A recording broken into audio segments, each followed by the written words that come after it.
जी, आज हम पढ़ेंगे अन्नमय, प्राणमय, मनोमय, विज्ञानमय और आनंदमय कोशों का परिचय क्या है।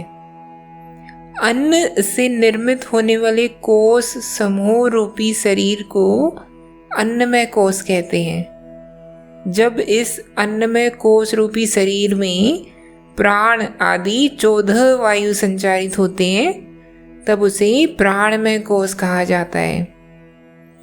अन्नमय और प्राणमय कोश के अंदर रहने वाले मन आदि 14 कर्णों द्वारा या इंद्रियों द्वारा आत्मा जब शब्द आदि विषयों पर चिंतन करता है तब उसे मनोमय कोश कहते हैं।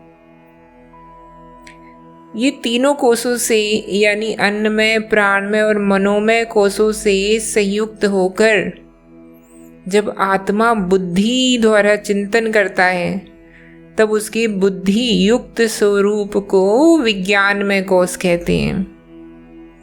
इन चार यानी अन्नमय, प्राणमय, मनोमय और विज्ञानमय के साथ आत्मा जब वट वृक्ष के वृक्ष बीज के समान अपने कारण स्वरूप को न जानते हुए निवास करता है तब उसके उस स्वरूप को आनंदमय कोश कहते हैं।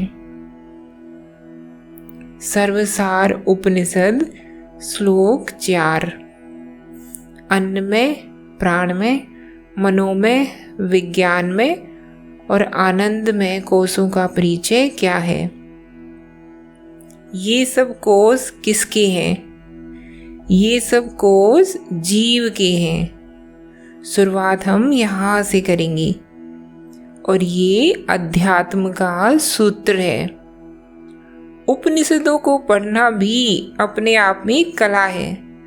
लगातार पूछते रहना पड़ता है कि ये जो बात कही जा रही है किससे कही जा रही है, किसके लिए कही जा रही है। जिनको आध्यात्मिक ग्रंथों को पढ़ना नहीं आता या जिनको आध्यात्मिक वार्ता को सुनना नहीं आता वो पढ़ने और सुनने से पहले तो पढ़ने और सुनने की कला विकसित करें। एक खास तरीका होता है इन ग्रंथों को पढ़ने का या इन वार्ताओं को सुनने का। जिनको वो तरीका नहीं आता वो अर्थ का अनर्थ कर लेते हैं, उन्हें लाभ नहीं होता और उन्हें क्रोध वगैरह ज़्यादा आता है। उन्हें लगता है कि ये क्या बात हो रही है ऐसी वैसी। तो ये जो जीव है इसमें जो चीज सबसे बाहर है उसको कहते हैं अन्नमय कोश। अन्नमय कोश माने वो सब कुछ जो बाहर से लेकर के बना है। बाहर से अन्न लेकर के, जल लेकर के, हवा लेकर के, धूप लेकर के जिसका निर्माण हुआ है उसको कहते हैं अन्नमय कोश। तो शरीर का रेशा रेशा कहलाता है अन्नमय कोश। इस अन्नमय कोश में अगर हम अस्तित्व की ही बात कर रहे हैं तो अन्नमय कोश से भी बाहर का एक कोश तुम और जोड़ सकते हो। अगर 5 कोश हैं तो एक छठा कोश भी जोड़ा जा सकता है। छठा कोश बताओ क्या होगा। भीतर से बाहर की ओर आते आते जो तुम्हें सबसे बाहरी कोश मिला वो है अन्नमय कोश।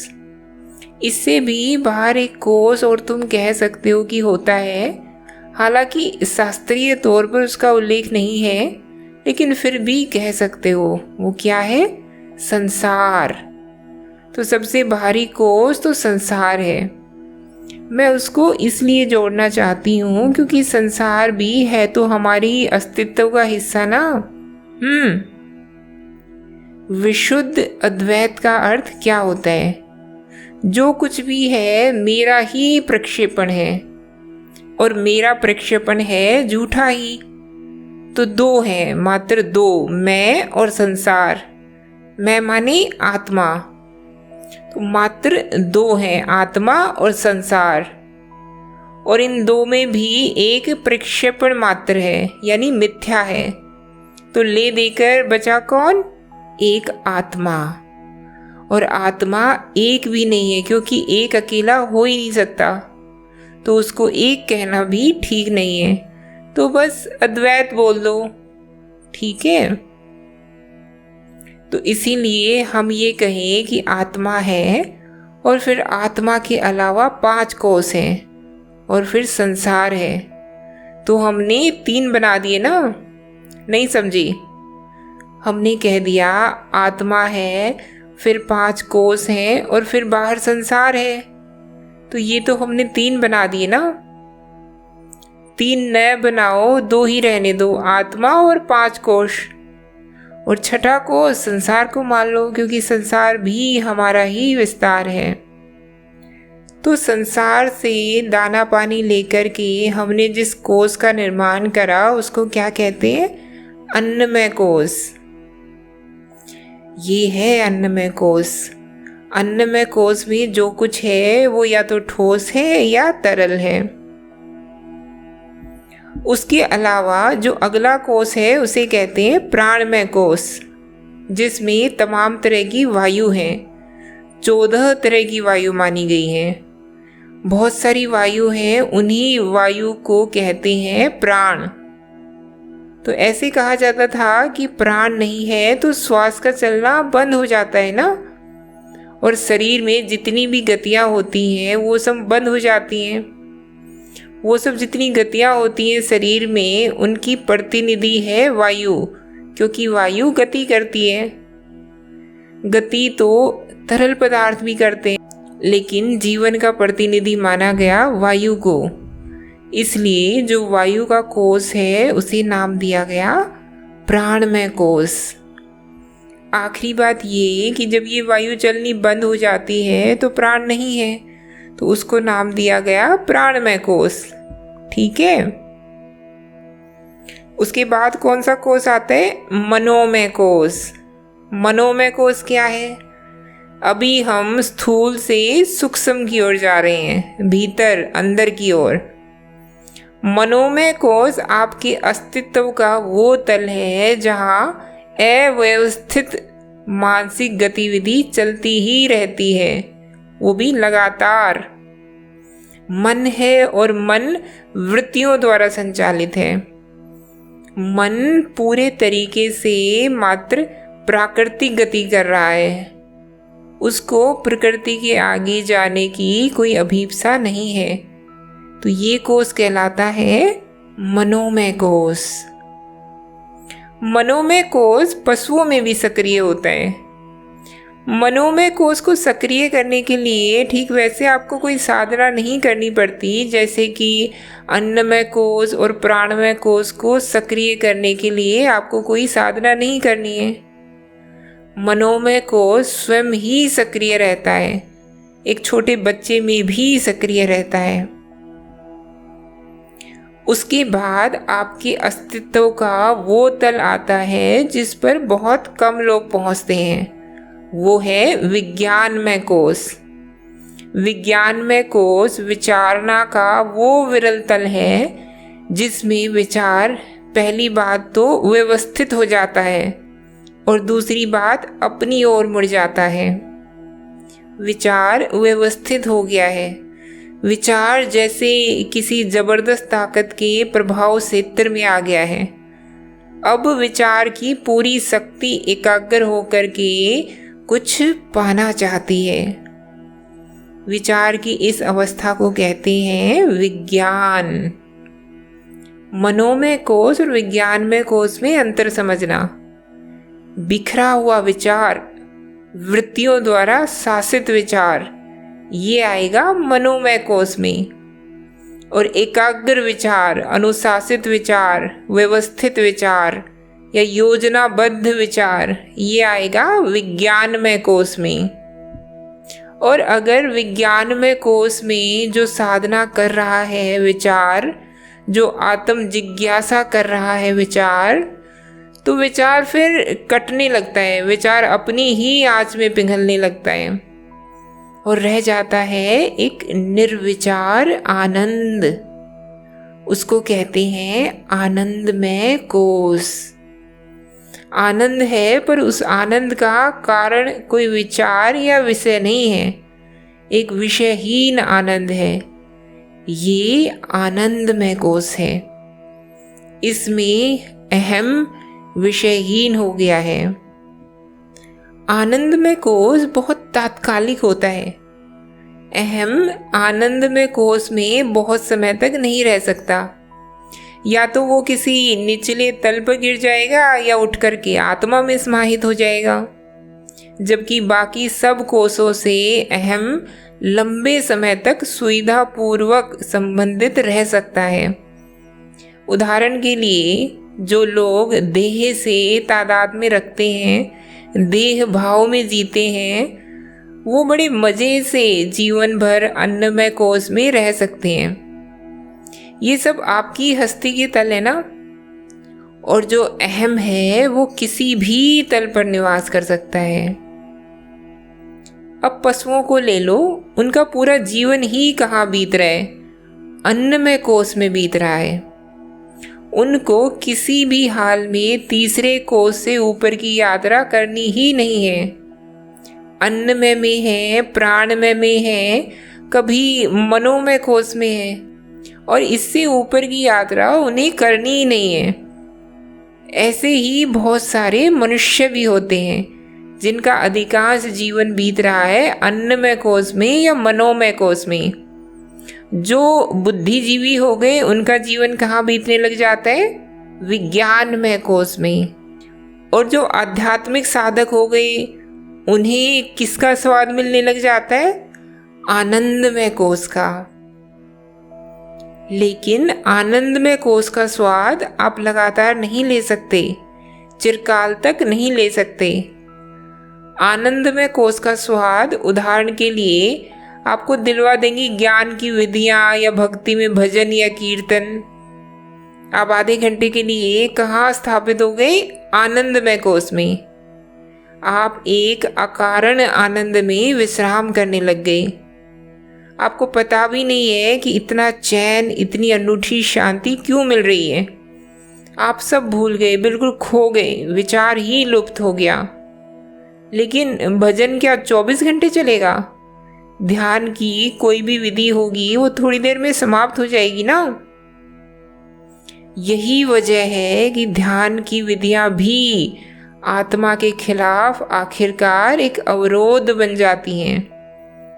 आप थोड़ी देर के लिए आनंद में तक पहुंचते हो, वहां पर रस पीते हो आनंद का, और उसी रस से उतने से ही तृप्त हो करके फिर आप वापस नीचे कहीं गिर जाते हो, मनोमय कोश में आ गए या कहीं और आ गए। विरले होते हैं वो जो आनंदमय कोश को साधन मात्र या मार्ग मात्र समझते हैं आत्मा तक प्रवेश का। जो आनंदमय कोश का भी अतिक्रमण कर गया वो आत्मा में प्रवेश कर जाता है। आनंदमय कोश आखिरी अवरोध है। आनंदमय कोश अपने आप में एक भारी प्रलोभन है। आनंदमय कोश आपको क्या लालच दे देता है? वो आपसे कहता है जिंदगी चल रही है ना, तुम्हें नीचे के सुख तो मिल ही रहे हैं, शरीर के सुख मिल रहे हैं, मन के सुख मिल रहे हैं, ज्ञान के सुख मिल रहे हैं। शरीर का सुख कहाँ मिल रहा है? अन्नमय कोश में। जिसे तुम कहते हो जीवन का सुख, वो तुम्हें कहाँ मिल रहा है? प्राणमय कोश में। इच्छाओं को पूरा करने का सुख मनोमय कोश में है। ज्ञान से जितनी तरह की उपलब्धियां और सुविधाएं हासिल की जाती हैं उनके सुख विज्ञानमय कोश में है।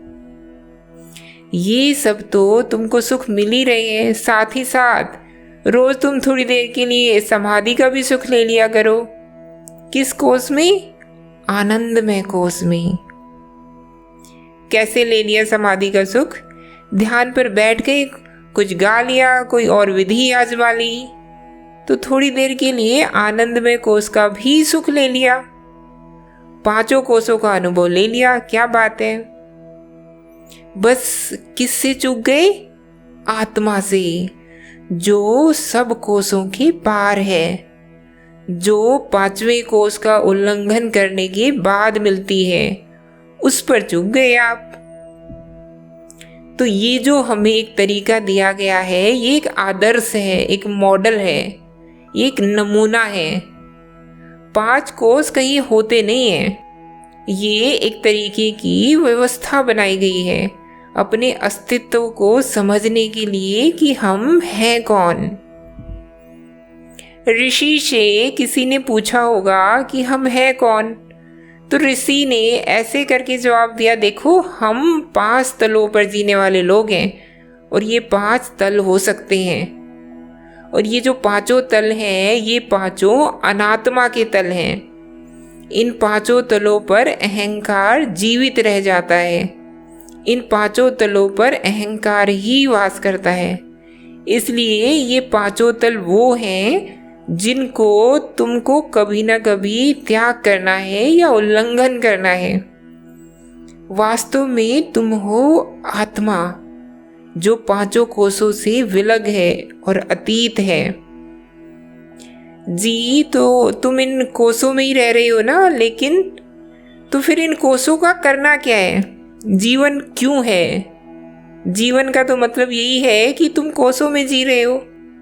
फिर ये कोष इसलिए हैं ताकि इन कोषों का तुम सही इस्तेमाल करके इन्हीं कोषों से आगे निकल जाओ। इन कोषों को भोगने की नज़र से नहीं देखना है, संसाधन की दृष्टि से देखना है। ये 2 बहुत अलग अलग बात हैं। इन कोषों को ऐसे नहीं देखना है कि इन्हीं कोषों को भोग भोग कर इन्हीं से सुख ले लें। इन कोषों को ऐसे देखना है कि ये जो कोष है, ये मेरे लिए ऊर्जा है, ईंधन है, अवसर है, संसाधन है। मुझे इनका समुचित प्रयोग करना है ताकि मैं इन्हीं का इस्तेमाल करूँगा और इन्हीं से आगे निकल जाऊँगा।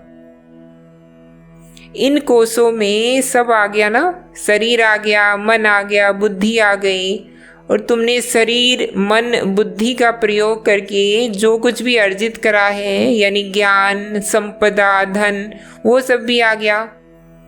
तो 5 कोषों में तुम्हारा पूरा संसार आ गया। इस तुम्हारे पूरे संसार का तुम्हें क्या करना है? प्रयोग करना है, समुचित प्रयोग। इसका प्रयोग करके इसको लांघ जाना है। तो ये है पंचकोशीय व्यवस्था। अस्तित्व को इसी तरीके से 3 शरीरों के माध्यम से भी समझाया गया है।